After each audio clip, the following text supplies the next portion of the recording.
Nah. Nah.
Baik, assalamualaikum warahmatullahi wabarakatuh.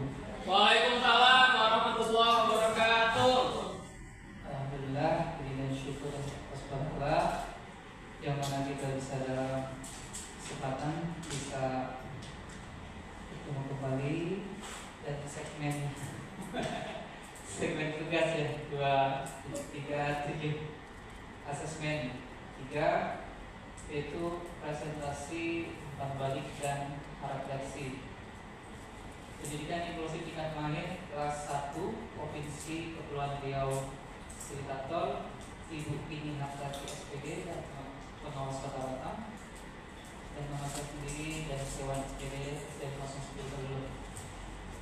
Alhamdulillah Ibu, dalam kesempatan ini saya kasih tugas buat yang mana judul presentasinya itu mengenai analisis bukti penelitian tentang pendidikan inklusif dan strategi pembelajaran siswa benar ya. Tadi udah sedikit. Nah,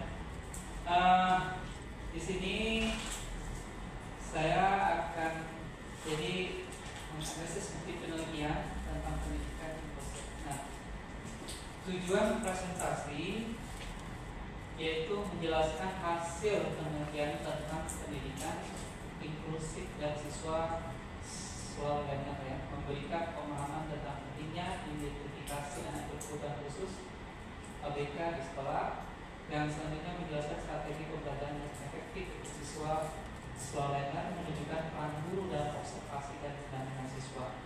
Selanjutnya menjelaskan pentingnya kerjasama antara guru, orang tua dan tenaga personal. Nah, pertanyaannya utama yang diteliti itu bagaimana strategi pembelajaran dan kesiapan sekolah inklusif membantu siswa ABK dan siswa lainnya memperoleh pembelajaran yang efektif. Nah, mungkin Bapak Ibu guru untuk siswa lainnya sendiri itu paham anak kebutuhan apa siswa lainnya? Belum. Oh, belum ya.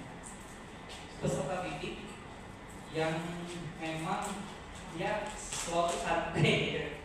Ya kan, dalam pembelajaran itu dia berbeda dengan seusia beliau selalu ini dia lambat nulisnya itu, jadi mengerjakan sesuatu itu lambat. Kadang guru sudah mau habis jamnya dia masih baru mulai atau gimana.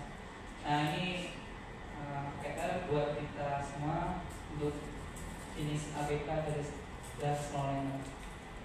Yang semua penelitian di sini saya ambil artikel pikiran rakyat tentang identifikasi ABK. Yang kedua adalah jurnal sistematik literatur review tentang strategi pembelajaran sekolah. Nah, ini Bapak Ibu guru kalau di internet di website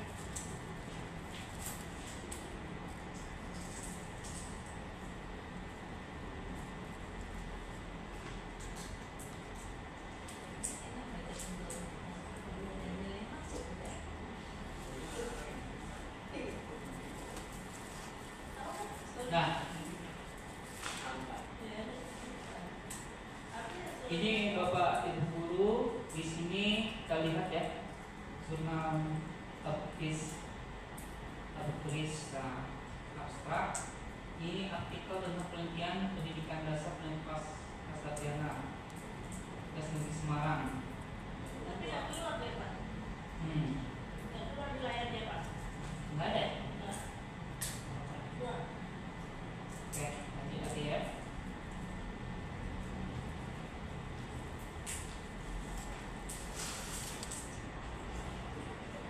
Tapi Pak Starsnya gurunya gerakan siswanya.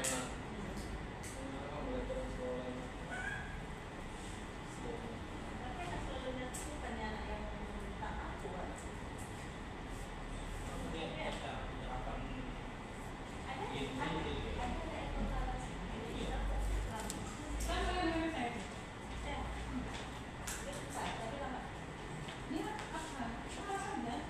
Nah, itu ya Bapak Ibu. Ya di jurnal Pikiran Rakyat saya menyimpulkan semua di sini. Nah mungkin Bapak Ibu artikel itu yang kayak gimana tulisannya? Yaitu tulisan yang berisi informasi pendapat atau pembahasan tentang suatu topik tertentu yang dipublikasikan di media seperti koran, majalah, website atau jurnal. Terus artikel dibuat untuk memberikan informasi tentang suatu masalah dan memberikan pendapat sesuai. Kita lanjut ya Bu. Terus pengertian data sekumpulan informasi yang dikumpulkan untuk mengetahui kondisi atau fakta tertentu dalam pendidikan. Kalau kita dulu itu dari absensi, terus data nilai anak, gitu. Nah itu disebut data juga Bapak Ibu. Kita lanjut lagi kehadiran, nah ini lanjut. Nah penelitian adalah proses sistematis untuk mencari jawaban atau solusi terhadap suatu masalah dengan menggunakan metode yang jelas dan bukti yang dapat dipercaya. Bukti penelitian adalah bukti yang dihasilkan oleh penelitian akademis menggunakan metode sistematik yang dapat mengumpulkan dalam analisis informasi guna menjawab pertanyaan-pertanyaan. Nah di sini mungkin untuk S1 pun kita harus dapat penelitian juga ya, ada yang kualitatif, kuantitatif, ya. Apa aja dah? Iya. Nah, oke langsung. Nah, untuk pengumpulan bukti itu menggunakan artikel berita dan jurnal ilmiah, membaca hasil observasi, wawancara atau penelitian dan membandingkan informasi dari beberapa sumber.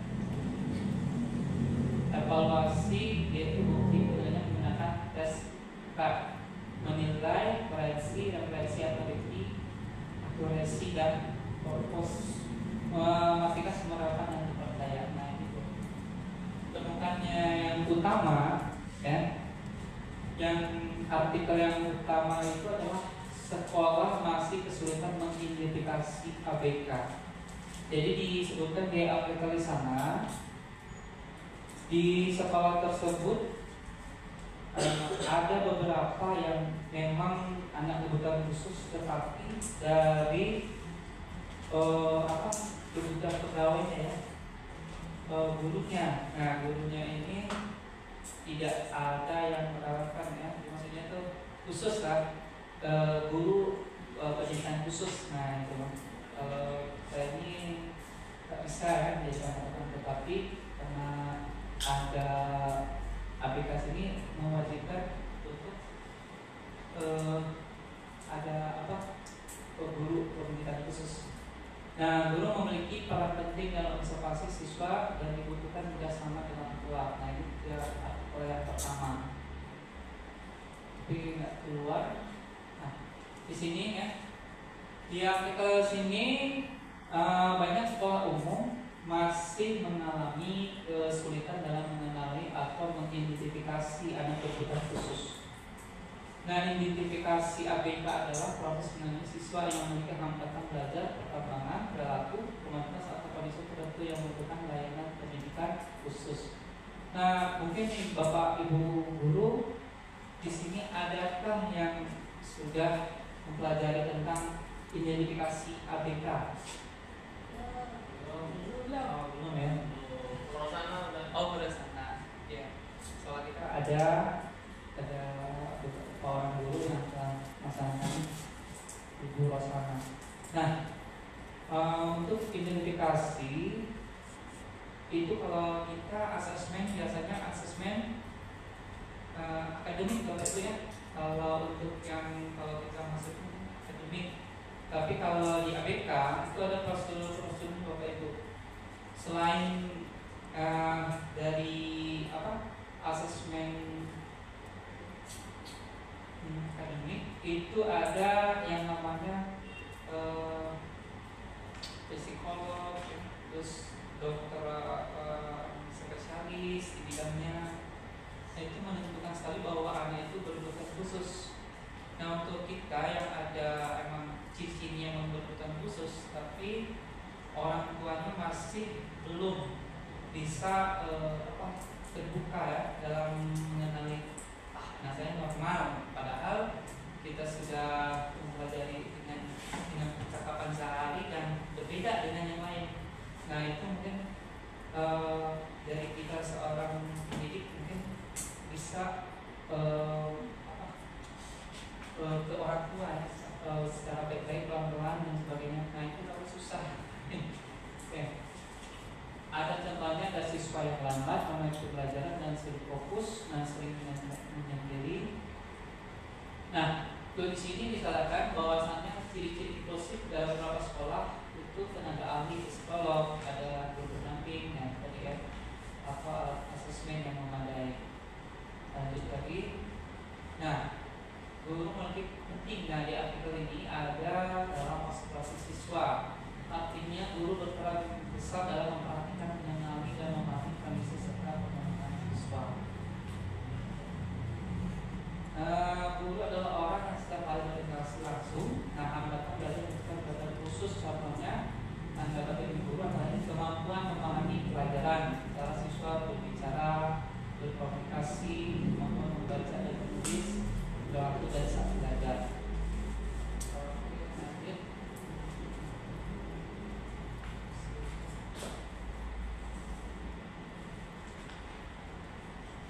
Nah, di sini setahu saya sudah menjelaskan tentang apa ciri-ciri khusus untuk kebutuhan ABK ini, dan yang kedua adalah dibutuhkan kerjasama dengan orang tua dan tenaga profesional. Ya. Artinya guru dan sekolah tidak bisa bekerja sendiri, Bapak Ibu, dalam membantu siswa, terutama anak berkebutuhan khusus di ABK atau siswa sekolah. Perlu adanya bantuan. Nah, yang pertama itu dari pihak orang tua, memberikan informasi di anak di rumah. Nah, tetapi kebanyakan orang tua itu maksudnya menyembunyikan Bapak Ibu ya, sehingga kita sebagai guru kesulitan untuk memaksimalkan kebutuhan anak tersebut. Nah, jadi kita sering berperan untuk memberikan informasi, membantu mendampingi belajar, membantu perkembangan. Terus yang kedua, tenaga profesional berperan untuk membantu melakukan pemeriksaan atau asesmen. Nah, jenis profesional di sini Bapak Ibu belum ada yang tahu. Itu kebanyakan dari ada psikolog, kan? Terus emang spesialis, dokter, terus kalau misalnya ada kelainan jantung emang spesialis jantung. Nah, di sini dapat memberi saran kepada guru tentang cara pembelajaran yang tepat. Nah, jadi ada kan untuk oh ini anak ini nggak bisa lama-lama, Bapak Ibu dulu sudah bertahan 10 menit. Nah, kita harus tahu ya. Lanjut. Nah, ini tenaga profesional, psikolog, dokter, terapis, guru pendamping khusus, GPK atau guru BK ya. Nah, jika guru melihat siswa sulit berbicara atau contohnya atau sangat lambat memahami pelajaran, guru dapat berdiskusi dengan orang tua dan meminta bantuan psikolog atau terapis untuk mengetahui kebutuhan siswa secara lebih tepat. Nah, di sini Bapak Ibu guru, kalau untuk sekolah kita gimana kalau untuk mengatasi ini? Mungkin bicara sama orang tua, tapi penyelesaiannya ke arah psikolog atau terapis itu tidak memungkinkan ya.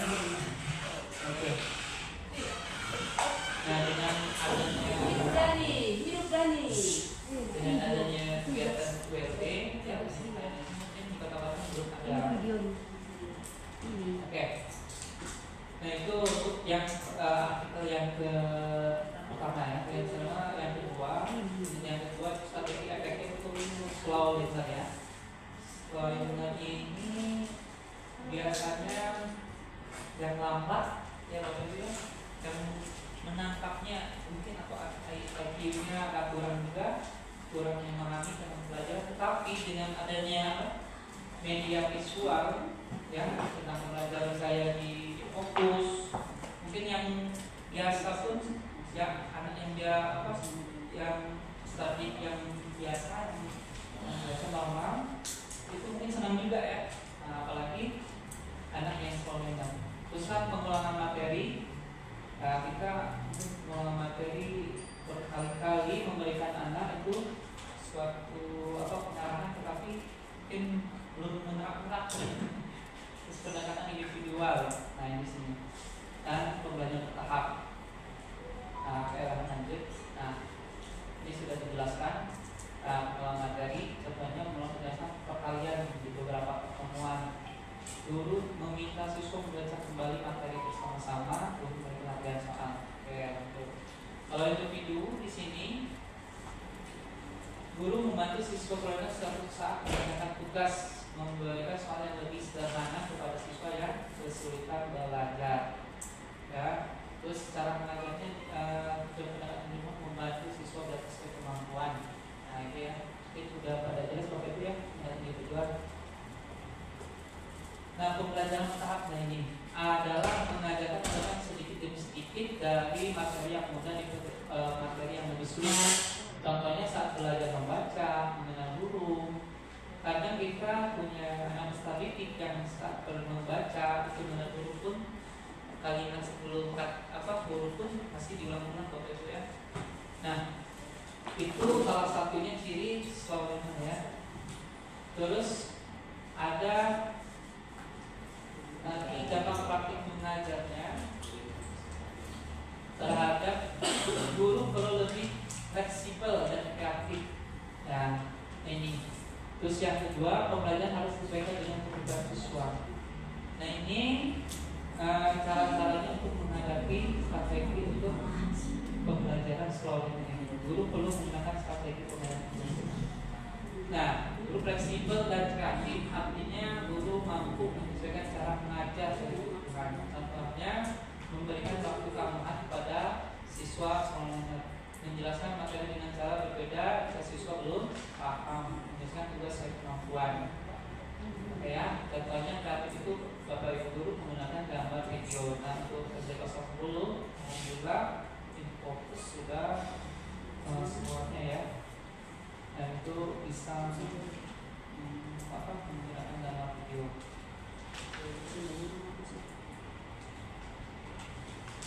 Nah ini contoh strategi pembelajaran inklusif diantaranya yang sudah saya bicarakan, memberi pengembangan materi, menggunakan pendekatan individual dan pembelajaran tahap yang beragam sulit.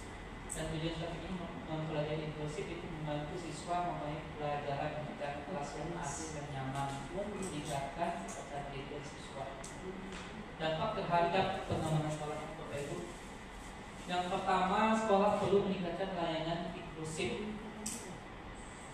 dan perlu adanya pelatihan guru dan pentingnya kolaborasi sekolah, orang tua dan tenaga profesional dan dampak terhadap pengembangan sekolah.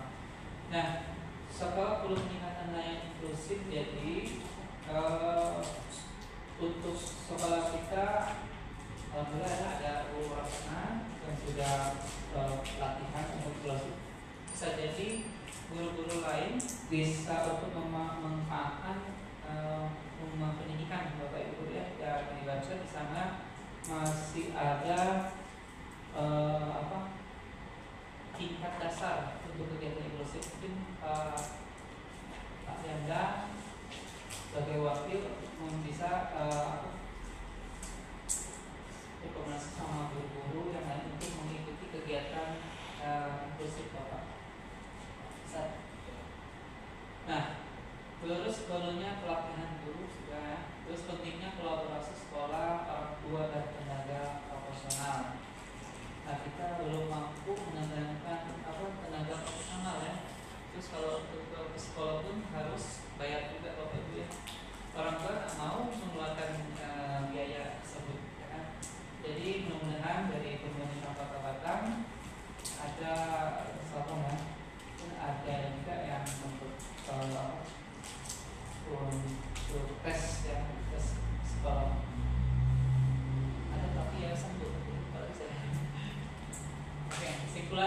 pendidikan